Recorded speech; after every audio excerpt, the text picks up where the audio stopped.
Quand nous travaillons sur Photoshop, nous avons des fichiers natifs au format PSD qui contiennent bien sûr toutes les informations, les calques de réglage, tout ce qui nous permet de pouvoir reprendre le travail dans son état et le faire évoluer.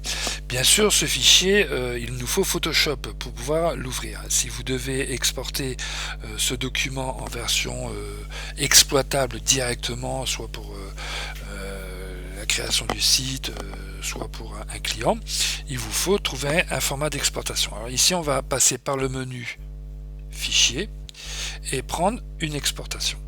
Alors vous avez déjà le format par défaut PNG, on a vu dans les options préférences fichier, mais on pourrait faire exporter sous et choisir par exemple, et si vous voyez, choisir un format directement à ce niveau là, mais je préfère personnellement utiliser, alors je reviens dans le menu fichier, utiliser exportation et enregistrer pour le web. Alors pourquoi? Parce qu'ici j'ai plein de petites options qui sont intéressantes. Donc j'ai mon original. Ici, au format JPEG, il ferait 5 MO49. Optimisé, il ne ferait plus que 223 kg de vignettes, 4 vignettes. Alors les 4 vignettes, voilà, je vais pouvoir me déplacer dans mon image. Je peux bien sûr zoomer si je veux regarder un certain détail, et en fonction de la vignette sur laquelle je vais cliquer, j'aurai des réglages différents. Donc ici, c'est l'original à 5 MO 49, ici à 239, ici à 118, et nous terminons avec 89. En fait, ce qui se passe, c'est que j'ai à chaque fois une résolution ou des réglages différents. Donc ici c'est réglage élevé, qualité 60, ici moyenne, qualité 30, et ici faible, qualité 15. Donc j'ai 89 kg.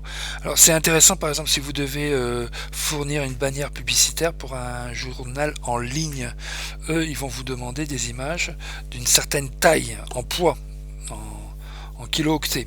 Donc ça vous permet ici vraiment de venir, par exemple, je réduis, j'ai mis 9, j'ai mis 10, de réduire le poids de l'image. Dernière information, une autre information ici qui vous permet de connaître, d'accord, en 16 secondes à 54 kilobits seconde, donc ça fait longtemps que ça c'est les modems, donc vous voyez, savoir qu'avant on était là-dessus. Donc nous on va plutôt travailler vers le bas, mais ça vous donne une idée bien sûr du temps de téléchargement. Si vous faites un développement pour de la téléphonie ou ainsi de suite, il faut savoir quand même que même si les réseaux vont de plus en plus vite, mais automatiquement les contenus sont de plus en plus lourds, images, vidéos et ainsi de suite. Ok, on termine ici avec le petit encadré en bas. Donc vous pouvez bien sûr dire tiens, je veux du 800 très exactement, même si vous l'avez développé sur une autre dimension, ce qui peut être intéressant, c'est-à-dire travailler avec des grands formats en termes de taille et réduire à l'exportation. De cette façon on travaille sur de la qualité. Je peux, ça c'est un peu moins, dire non, là je veux 200. Bien sûr, automatiquement, vous comprendrez qu'il y a une déformation. Je reviens.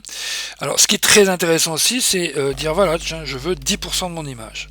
Voilà. Donc, on réduit, et vous avez vu ici, vous avez toujours le calcul du poids, et ainsi de suite. Donc, vous faites tout simplement enregistrer, et il vous donne le nom du fichier PSD, extension JPEG. Donc là, généralement, on peut rajouter une codification faible, par exemple. Voilà, pour dire là je vais pas l'enregistrer, pour dire d'avoir différentes versions avec le même nom, ou mettre simplement la valeur de la qualité pour faire la différence. Donc voilà pour sauvegarder en JPEG. Donc là je vais faire annuler.